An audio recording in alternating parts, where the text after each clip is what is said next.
साथियों, आप सभी का स्वागत है हमारे यूट्यूब चैनल अवबोध पर। आज हम बात करेंगे हाई कोर्ट एलडीसी एग्ज़ाम जो 12 और 19 तारीख को होने वाला है। उसके लिए हम क्या-क्या तैयारी करनी है परीक्षा से पहले और परीक्षा के बाद। मैं अपना परिचय दे देता हूँ कि मैंने भी ये एग्ज़ाम 2017 के अंदर दिया था हाई कोर्ट एलडीसी का। उस समय राजस्थान जीके नहीं हुआ करता था, हिंदी और अंग्रेजी 2 ही सब्जेक्ट हुआ करते थे। 100-100 नंबर के दोनों पेपर होते थे। उनमें मेरे 181 नंबर रहे हैं 200 में से, तो उसी हिसाब से मैं आपको एक स्ट्रैटेजी बताऊँगा जिससे कि आपके अधिकतम अंक आने की संभावनाएँ बनेगी। तो बात करते हैं कि परीक्षा कक्ष में जाने के बाद और उससे पूर्व क्या-क्या सावधानी रखनी है। वही जो कुछ घंटे हैं, वो आपके लिए बहुत ही निर्णायक होते हैं। उनके अंदर आप किस प्रकार से क्या करते हैं, वही आपके लिए मायने रखता है। तो बात करते हैं, इस वीडियो में हम हाई कोर्ट एलडीसी की लिखित परीक्षा के बारे में चर्चा करेंगे। लिखित परीक्षा के बारे में चर्चा करेंगे। वीडियो को शुरू से अंत तक देखना है, जो अच्छे नंबर लाना चाहते हैं। आपके ये 10-15 मिनट आपकी जो परीक्षा के अंदर कम से कम 20 से 25 क्वेश्चन सही करवाएगा। ये मेरा वादा है आपसे।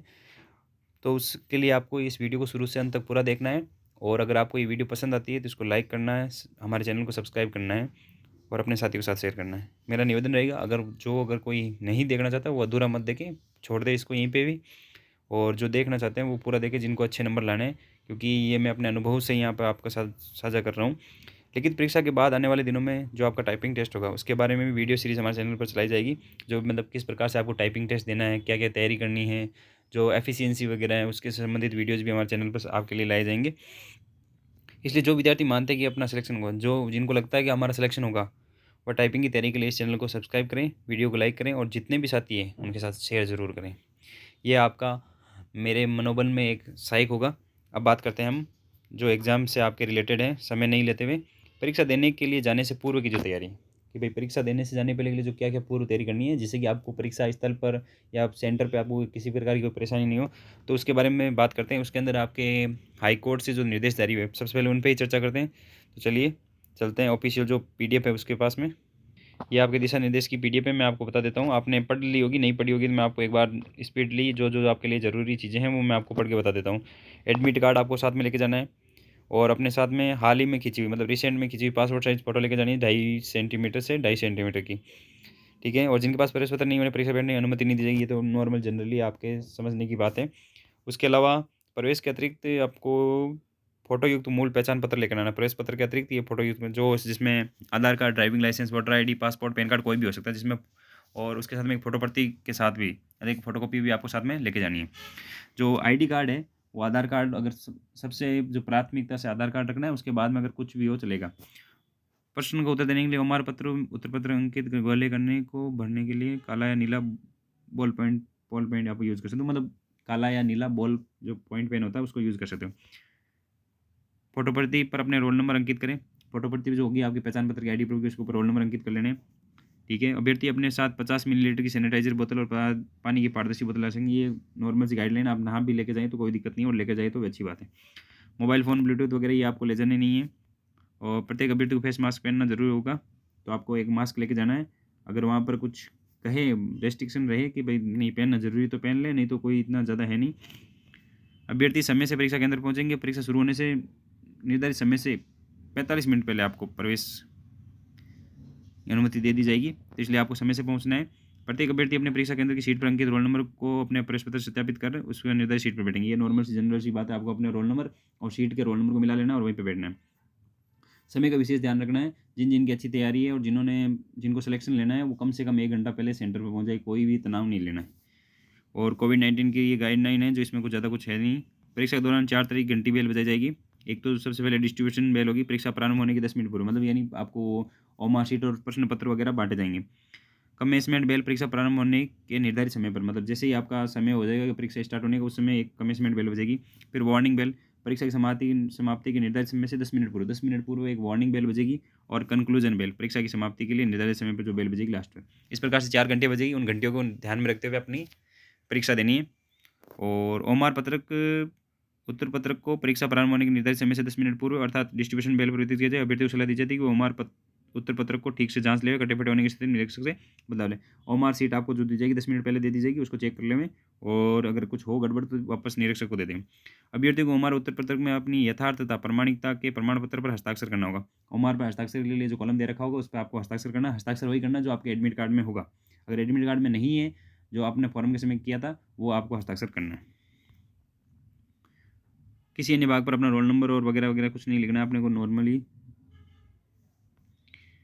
परीक्षा प्रारंभ होने के निर्धारित समय घंटी बजने पर प्रश्न पत्र बुकलेट वितरित की जाएगी। प्रश्नों का उत्तर देने से पहले अभ्यर्थियों को सुनिश्चित करना होगा कि ओमार और उत्तर पत्रक पर संदर्भित और विनिर्दिष्ट स्थान पर आप सभी आवश्यक जानकारी जैसे रोल नंबर, प्रश्न पत्र, बुकलेट, इसकी सीरीज आदि को ठीक से भराऊँ। मतलब ओमार सीट पर आपने अगर सारी जानकारी जो है वो सही ढंग से फिल कर ली, उसके बाद में अपने को अपना जो है प्रश्न पत्र हल करना है। एक प्रश्न का उत्तर देने के लिए एक ही गोला काला करना है।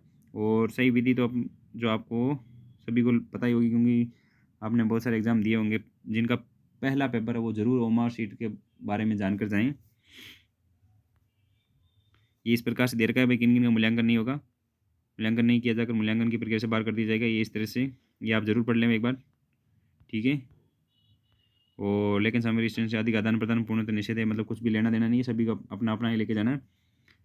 व्यक्त के कारणों संतुष्ट होने पर ही प्रवेश दिया जाएगा। अगर कोई मान लो लेट हो जाता है, कोई जिसका कारण जेन्युइन होगा उसी को प्रवेश दिया जाएगा। ऐसे लापरवाही से अगर कोई लेट होता है तो उसको प्रवेश नहीं दिया जाए। परिवर्तन का कोई अनुरोध नहीं किया जाएगा, नहीं लिया जाएगा। कार्बन प्रति अपने साथ ले जाने, एक तो प्रश्न पत्र की जो बुकलेट होगी वो, और जो ओमार के पीछे एक कार्बन की प्रति होती है जो अपन यहाँ पर साथ में लेके जा सकते हैं। ये वार्निंग बेल और कंक्लूजन बेल,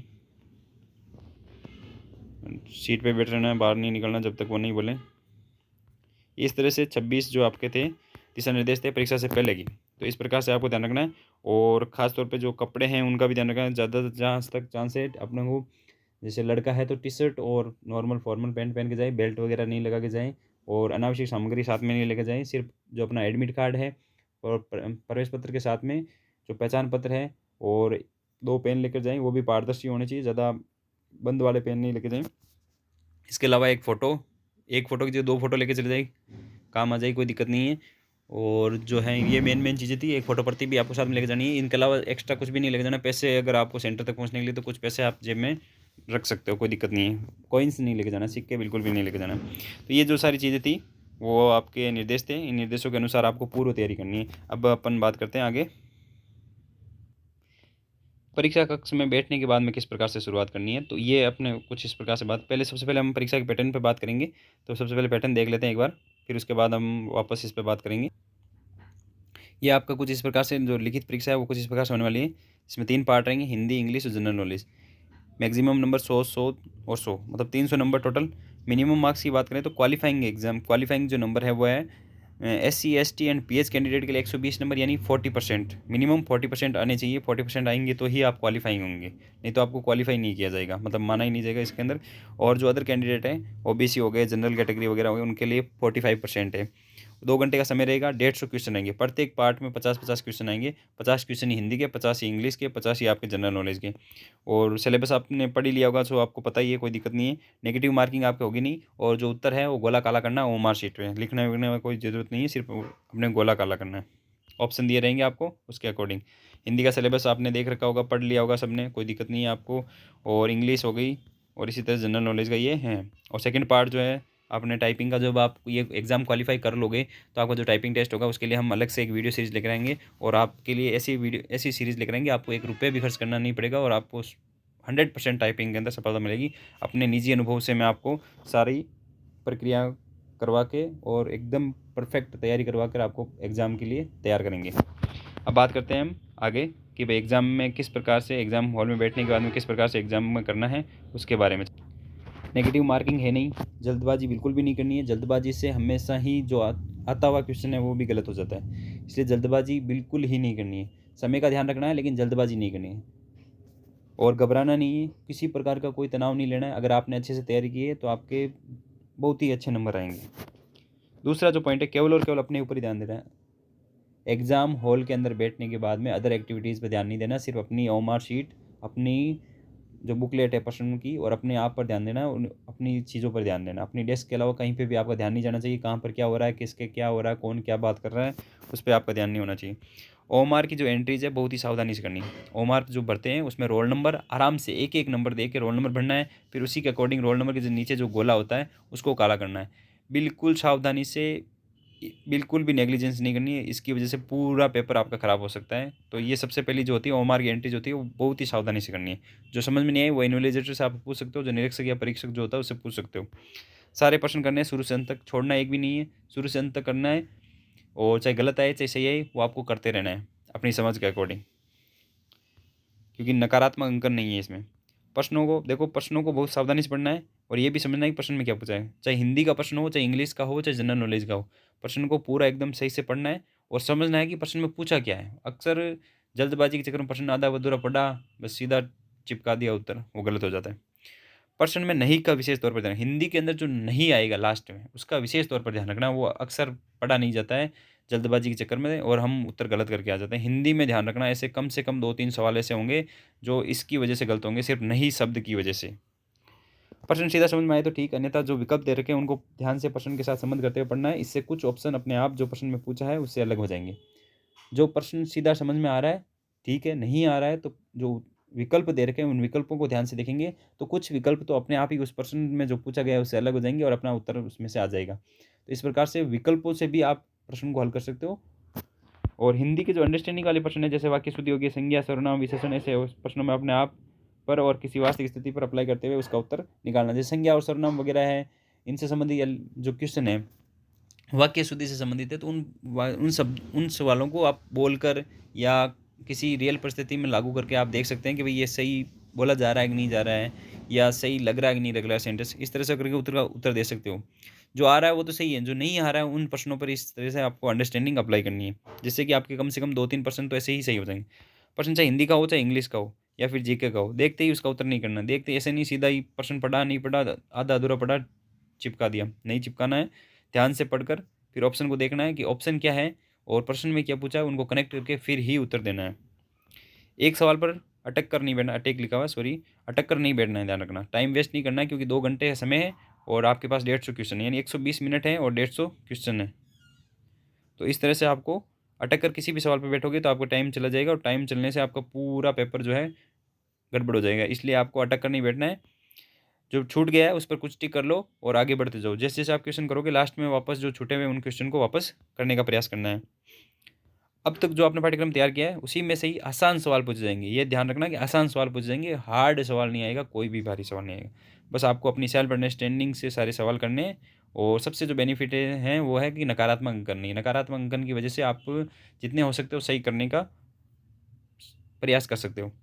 अंग्रेजी के प्रश्नों में प्रश्न को पढ़ने और समझने के बाद उस प्रश्न से संबंधित दिए गए चारों ऑप्शंस को ध्यान से देखना है और एक एक ऑप्शन को काटने का प्रयास करना है, जिससे कि अंत में आपको सही उत्तर वाला ऑप्शन मिल जाएगा। अंग्रेजी के क्वेश्चन में भी हिंदी वाला सेम आप अप्लाई कर सकते हैं, ऑप्शन से उत्तर निकालना, क्योंकि मोस्टली क्वेश्चन जो होते हैं उसमें ऑप्शंस इतने भी कनेक्टेड नहीं दिए जाते हैं। कुछ ऑप्शंस जो होते हैं ऑटोमेटिक देखते ही अलग हो जाते हैं, तो ये आपको जरूर ध्यान रखना है। जल्दबाजी में कोई भी उत्तर करने की कोशिश नहीं करनी, क्योंकि सही आते हुए भी वो गलत हो सकता है। तो ये जो तैयारियां थी, ये जो विशेष बातें थी, आपको एग्ज़ाम के दौरान आपको ध्यान में रखनी है।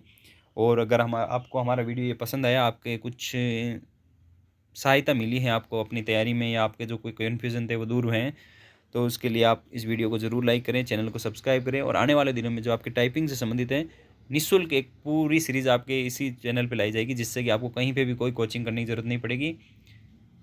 और इसी के साथ मैं आपसे निवेदन करना चाहूँगा कि हमारे यूट्यूब चैनल को ज़रूर सब्सक्राइब करें, अपने साथियों के साथ शेयर करें। और इस वीडियो को शुरू से अंत तक आपने देखा है, इसका मतलब ये है कि आप हाई कोर्ट के जो एग्ज़ाम है उसके लिए बहुत ही सीरियस विद्यार्थी हैं। तो आप इस चैनल को ज़रूर सब्सक्राइब करें, क्योंकि आपका सिलेक्शन होगा तो आपके लिए जो टाइपिंग की जो जानकारी होगी वो इसी चैनल पर आपको दी जाएगी। धन्यवाद। जय हिंद, जय भारत।